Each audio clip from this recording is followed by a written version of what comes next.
ꯊꯔꯣꯏ ꯊꯣꯡꯕ ꯑꯩꯈꯣꯏ ꯏꯅꯥꯎꯁꯤꯒ ꯀꯩꯅꯣ ꯇꯧꯈ꯭ꯔꯦ ꯆꯦꯂꯦꯟꯖ ꯇꯧꯈ꯭ꯔꯦ ꯑꯗꯨ ꯃꯇꯨꯡꯗ ꯄꯅꯤꯁꯃꯦꯟ ꯌꯥꯝ ꯐꯖꯕ ꯑꯃ ꯇꯧꯔꯦ ꯃꯃꯥꯡꯗ ꯑꯗꯣ ꯃꯌꯥꯝꯅ ꯑꯗꯨꯒꯤ ꯚꯤꯗꯤꯑꯣ ꯌꯦꯡꯕ ꯌꯦꯡꯗ꯭ꯔꯤꯕ ꯑꯣꯏꯔꯕꯗꯤ ꯃꯈꯥꯒꯤ ꯂꯤꯡꯛꯇ ꯆꯪꯕꯤꯔꯒ ꯑꯩ ꯂꯤꯡꯛꯇ ꯑꯗꯨꯝ ꯍꯥꯞꯆꯔꯛꯀꯦ ꯃꯌꯥꯝ ꯌꯦꯡꯕꯤꯌꯨ ꯑꯗꯨꯗꯨꯒ ꯃꯌꯥꯝ ꯉꯁꯤꯗꯤ ꯑꯩꯈꯣꯏ 20K ꯌꯧꯕꯒꯤ ꯌꯥꯝꯅ ꯑꯩꯈꯣꯏ ꯀꯩ ꯍꯥꯏꯇꯥꯔꯦ ꯊꯃꯣꯏꯁꯤꯗ ꯌꯥꯝ ꯅꯨꯡꯉꯥꯏꯕ ꯐꯣꯡꯗꯣꯛꯆꯔꯤ ꯑꯗꯣ ꯃꯌꯥꯝꯅ ꯁꯞꯄꯣꯔꯠ ꯇꯧꯕꯤꯗꯅ ꯉꯁꯤ ꯑꯩꯈꯣꯏꯅ ꯚꯤꯗꯤꯑꯣ ꯃꯆꯥ ꯃꯆꯥ ꯈꯔ ꯅꯝꯖꯔꯒ ꯃꯌꯥꯝꯅ ꯁꯞꯄꯣꯔꯠ ꯇꯧꯕꯤꯗꯅ ꯅꯨꯡꯁꯤꯕꯤꯗꯅ 20K ꯌꯧꯔꯛꯄꯁꯦ ꯁꯤꯒꯤꯗꯃꯛꯇ ꯍꯥꯏꯅꯤꯡꯉꯥꯏ ꯂꯩꯇꯅ ꯊꯥꯒꯠꯆꯔꯤ ꯑꯗꯣ ꯃꯌꯥꯝ ꯁꯞꯄꯣꯔꯠ ꯇꯧꯕꯤꯌꯨ ꯅꯨꯡꯉꯥꯏꯕ ꯚꯤꯗꯤꯑꯣ ꯑꯗꯒꯤ ꯃꯌꯥꯝꯗ ꯈꯤꯇꯪ ꯏꯟꯇꯔꯇꯦꯅꯤꯡ ꯑꯣꯏꯒꯗꯕ ꯚꯤꯗꯤꯑꯣ ꯃꯌꯥꯝ ꯃꯊꯪ ꯇꯧꯖꯔꯛꯀꯦ ꯑꯗꯣ ꯃꯌꯥꯝ ꯉꯁꯤ ꯑꯩꯈꯣꯏꯅ ꯇꯧꯖꯗꯣꯏꯁꯤ ꯀꯩꯅꯣꯅꯦ ꯉꯀ꯭ꯔꯥꯒ ꯁꯣꯏꯕꯨꯝꯒꯅꯦꯕ ꯌꯥꯝ ꯇꯥꯡꯅ ꯐꯪꯖꯕꯅꯤ ꯃꯅꯤꯄꯨꯔꯗꯒꯤ ꯄꯨꯁꯜꯂꯒ ꯇꯧꯕ ꯄꯣꯠꯅꯤꯅ ꯑꯩꯈꯣꯏꯗꯗꯤ ꯌꯥꯝ ꯉꯥꯁꯤꯕꯨꯗꯤ ꯁꯤꯗ ꯐꯪꯕꯅꯦ ꯌꯨꯝꯗꯩ ꯄꯨꯔꯛꯄ ꯉꯀ꯭ꯔꯥ ꯁ꯭ꯋꯥꯏꯃꯨꯛ ꯆꯥꯎꯋꯦꯕ ꯑꯗꯨꯗꯨꯒꯅꯦ ꯇꯧꯔꯤꯁꯦ ꯑꯗꯣ ꯁꯤ ꯄꯣꯠꯁꯤ ꯇꯧꯁꯦ ꯍꯥꯏꯐꯦꯠꯇꯪ ꯑꯩꯈꯣꯏ ꯎꯠꯆꯔꯛꯀꯦ ꯃꯌꯥꯝꯗ ꯑꯩꯈꯣꯏꯒꯤ ꯁꯤꯒꯤ ꯄꯣꯠꯁꯤꯅꯤ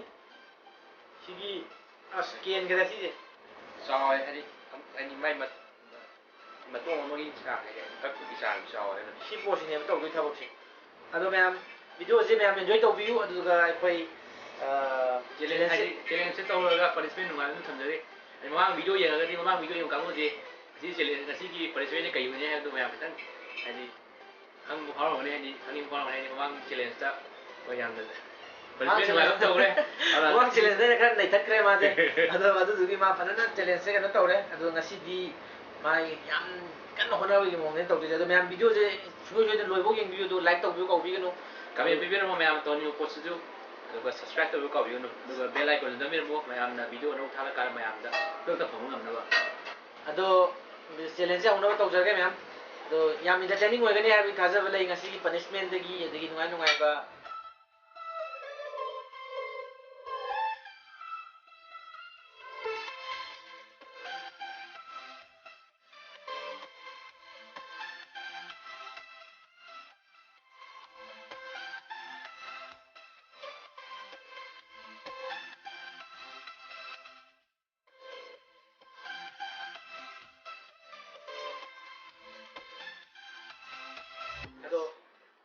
Are you ready? Yes.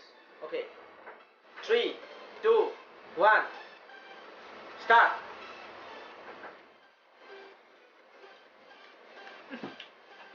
Hào đấy. Sao thì nghe hào vậy?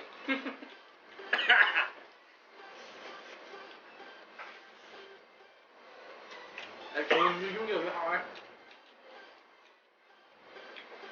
Sao đây à? Xuống nó ra không máy gì nè. Không được rồi. Không có đâu. Smala cái gì? Cái gì vậy? Lại nó bông mai bị sưng răng rồi. Làm rồi bớt bớt đi. Rồi bớt ăn ra một tí, punishment ngoài mình lấy gì vậy?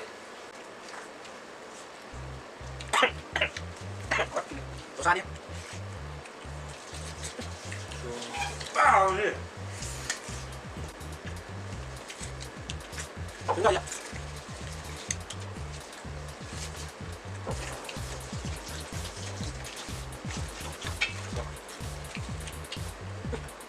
Đây các bạn. Ngon ra đi. Tôi bây giờ cắt lưng hò. Đó. Anh mà thấy mà sao cùi nó hò mình nữa. Tại sao thì nó hò vậy thấy nó vậy.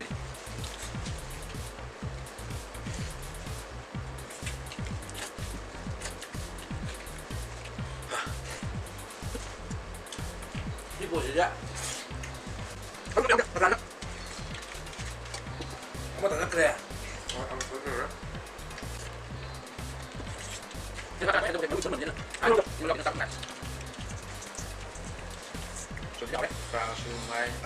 Sa liền cũng có cắt iya pakka. Nah, mesti disipi paman itu kami di bibir mo. Koi, udah aja pak, udah nama kata katanya. Misal nih kok, udah kan kata tapi, nama dia, apa nih?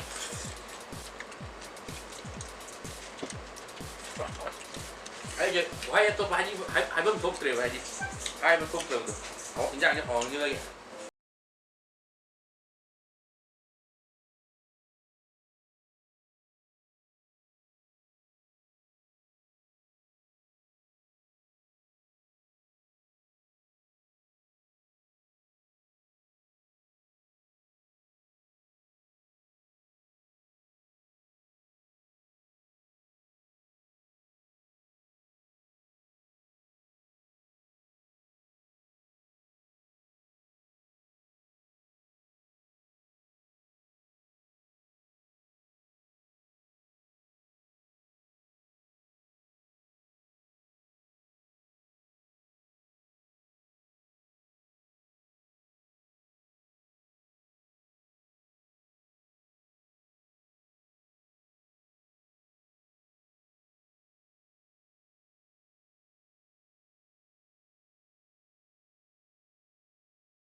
ꯄꯥꯝ challenge punishment ꯄꯤ ꯀꯥꯟꯗ ꯃꯇꯨꯡꯒꯤ ꯈꯔ ꯌꯦꯡꯉ ꯄꯤꯅꯁꯦ ꯍꯥꯏꯈꯤꯕꯅꯤ ꯃꯥꯅ ꯈꯤꯇꯪ ꯍꯥꯏꯗꯤ challenge ꯅꯨꯡꯉꯥꯏꯕ ꯄꯤꯔꯁꯦ ꯍꯥꯏꯗꯤ punishment ꯅꯨꯡꯉꯥꯏꯕ ꯄꯤꯔꯦ ꯑꯗꯨ ꯉꯁꯤꯁꯨ ꯄꯅꯤꯁꯃꯦꯟ ꯅꯨꯡꯉꯥꯏꯕꯒꯨꯝꯕ ꯃꯉꯣꯟꯗ ꯐꯪꯍꯜꯂꯒꯅꯤ ꯑꯋꯥꯕꯁꯦ ꯊꯦꯡꯕ ꯐꯪꯍꯜꯂꯒꯅꯤ ꯍꯋꯥꯏꯗꯗꯤ ꯈꯥꯛꯄꯤꯌꯨꯀꯣ